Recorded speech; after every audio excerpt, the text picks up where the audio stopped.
chef in here. I'm just going to do a quick kind of tutorial. Right now I have a very hot pan. This is our slow cooker braised beef that we're working on right now. I have a very hot pan. As you can see, I have seared it on I'm searing it on all four sides, all four long sides, and then I am going to do the end caps as well because they are delicious fatty end caps, and they will do well to be caramelized beforehand. Little fun fact is when we are actually engaging in the Maillard reaction. So when you brown sugars, you call it caramelization. When you brown protein, you call it Maillard reaction. And that's what we want. We want that good crust, you know. It's hard to hear over the sizzling, but that's crunchy stuff. And you want that because it's going to soak up that good sauce that you have in your braising liquid. Over here, I have a few spices. Now this dish is meant to be whatever you have in your kitchen. So whatever kind of flavor profile you are looking for today, whatever you're hankering for, is totally cool. I've used a mix. I always like to mix my spices first. I started with Trader Joe's 21 Seasoning Salute. It's one of my faves. And then I've added some herbes de Provence and some coriander. Coriander gives it a brightness that I think that sometimes we're missing in these heavier braised dishes. So I mix that beforehand, and then I really very liberally seasoned my meat, as well as very liberally seasoned my meat with some kosher salt. And then over here, we have all of our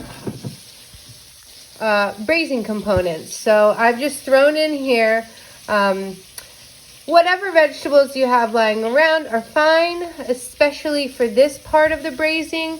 You will probably eat them unless you're crazy, but they're going to kind of turn it pretty mushy. So you're gonna want to make some mashed potatoes or throw the potatoes in at the end, like I'm going to do with this dish.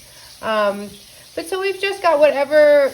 We call it a frigo misto. Anytime like you're braising, anytime you're making something that's stewed, it's supposed to be, you know, whatever Nona had in the fridge. So Nona, my mother, had some carrots, a little bit of celery ends, a little bit of parsley. We threw in some onion. I threw in whole cloves of garlic. You can just smash them and throw them in whole. And then I have...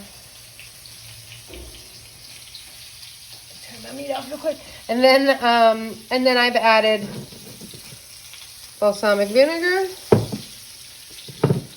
Worcestershire, a cup of red wine, any kind, and any kind of beer. Just one 12-ounce can is I've chosen an espresso brown ale from Oliver Brewing Company, a local company, or good friends of mine.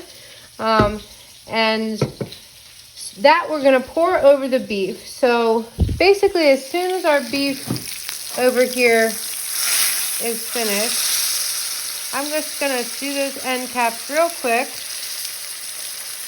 I've actually, at this point, turned my pan off because I have such a hot pan.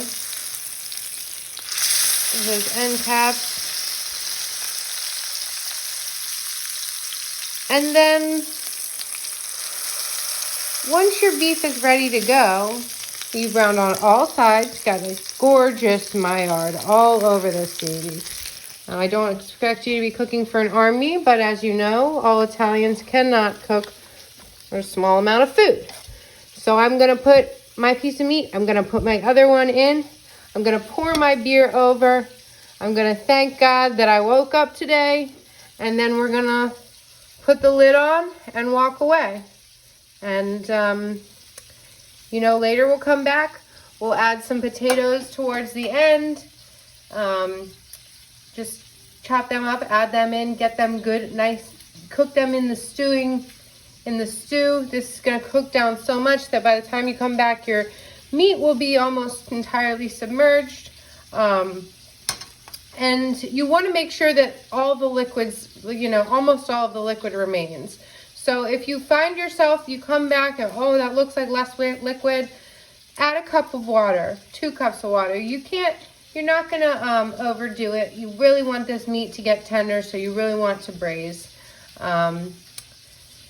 And yeah, about an hour before we're finished, we'll cut up potatoes, put them inside, and maybe throw some more carrots. If you have whole Brussels sprouts or any hearty vegetable, or even a less hearty vegetable, you just won't need as long to cook them. But for about the last hour of cooking, we'll put in the rest of our root vegetables. Sweet potatoes are great.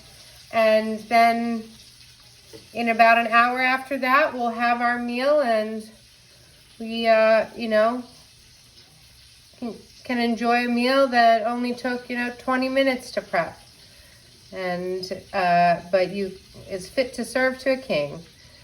So I hope you ladies are all doing really well, and I hope that we can all be together again soon. And stay safe, and we'll see you soon. Thanks.